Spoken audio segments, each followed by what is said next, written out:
వృషభ రాశి కృత్తిక 2, 3, 4 పాదాలు, రోహిణి, మృగశిర 1, 2 నక్షత్ర పాదాలు కలిగినటువంటి జాతకులు. వృషభ రాశి వారికి ఈ వారం ధనలాభం ఉంటుంది, అలానే వ్యయాలు కూడా కలుగుతూ ఉంటాయి. ప్రధానంగా మీరు ఆరోగ్యానికి జాగ్రత్తగా చూడండి. పాదాలకు కాళ్లకు సంబంధించినటువంటి ఇబ్బందులు జరగడానికి అవకాశం ఉంటుంది. కార్తీక పౌర్ణమి నుండి కొంత రకమైనటువంటి చిక్కులు పెరగడానికి అవకాశం ఉంటుంది. చంద్రుడు 12వ స్థానంలో సంచారం చేయడం, అక్కడ నుండి మళ్ళీ 12 నుండి మనకి 7, 8 స్థానాలకు సంచారం చేస్తూ ఉంటాడు. కాబట్టి ఈ పక్షం రోజులలో మీరు మానసికంగా కొంచెం ధైర్యాన్ని పెంచుకునే ప్రయత్నం చేయండి. కొన్ని విషయాల్లో మనస్సు చివుక్కుమనేటటువంటి పనులు కల్పించబడతాయి. ఎదుటి వ్యక్తి ద్వారా కొన్ని రకాలైనటువంటి ఇబ్బందులకు గురవుతారు. అనవసరమైనటువంటి మాటలు కూడా పడడానికి అవకాశం ఉంటుంది. అయినప్పటికీ కూడా మీరు ఎవరిని అంతగా పట్టించుకోవాల్సిన అవసరం లేదు. మీకు ఏదైతే ఇది మంచి నాకు అని అనిపిస్తుందో అది చేయడానికి ప్రయత్నం చేయండి. అలానే ఈ వృషభ రాశి వారికి ఈ పక్షం రోజుల కాలంలో నూతన వస్త్రలాభము, స్త్రీలతో సత్సంబంధాలు ఏర్పడము, అలానే కొత్త వ్యక్తుల పరిచయాలు అవ్వడము, ఏదైనా విదేశాలకు వెళ్ళాల్సిన అవకాశాలు ఉంటే అవి ఒక రకంగా దారిలోకి రావడము అనేటటువంటిది కూడా జరుగుతూ ఉంటుంది.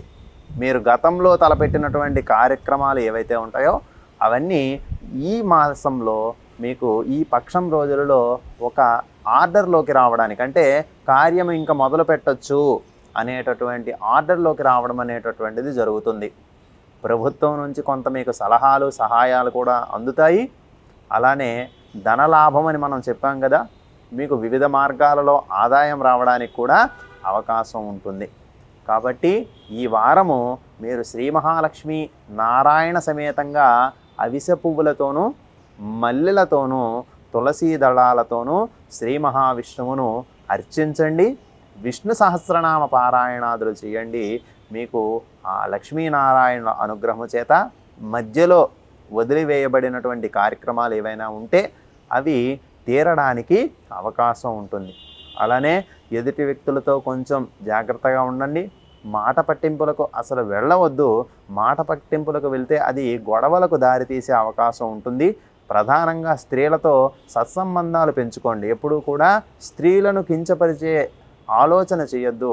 ఒకవేళ తప్పు వారి వైపు ఉన్నప్పటికీ కూడా మీరు వాళ్ళని విడిచిపెట్టేయండి.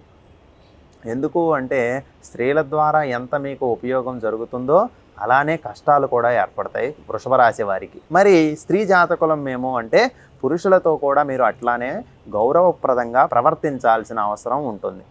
కాబట్టి స్త్రీలైనప్పటికీ పురుషులైనప్పటికీ కూడా వృషభ రాశి వాళ్ళు స్థితప్రజ్ఞత అనేటటువంటిది పాటించడం ఎంతో ఉత్తమం ఈ 15 రోజుల కాలంలో. అలాగే మార్గశిర మాసం ఏర్పడిన తరువాత కొంచెం ఇబ్బందులు రావడానికి కూడా అవకాశం ఉంటుంది. అయినప్పటికీ కూడా ఆ యొక్క రవి వృశ్చిక సంక్రమణం చేయడం వలన కొంత అనారోగ్యాలు కూడా ఏర్పడడానికి అవకాశం ఉంటుంది. ఆ పక్ష అంతంలో అంటే 16వ తారీఖు నుంచి 20వ తారీఖు మధ్యలో ఆ 4 రోజులు కొంచెం ఆరోగ్యాన్ని జాగ్రత్తగా కాపాడుకోండి. ప్రస్తుతానికి మాత్రము ధనలాభం ఉంటుంది, విశేషమైనటువంటి ఫలితాలను పొందుతారు. అలాగే 11వ రాశిలో సంచారం చేస్తున్నటువంటి శని భగవానుని యొక్క అనుగ్రహము చేత మీరు ఇప్పుడు ఏ పని అనుకున్నా అది ఖచ్చితంగా జరిగి తీరుతుంది. కాబట్టి 1-2 సార్లు మంచి నిర్ణయాలు తీసుకొని పనులను ప్రారంభించండి. జయం.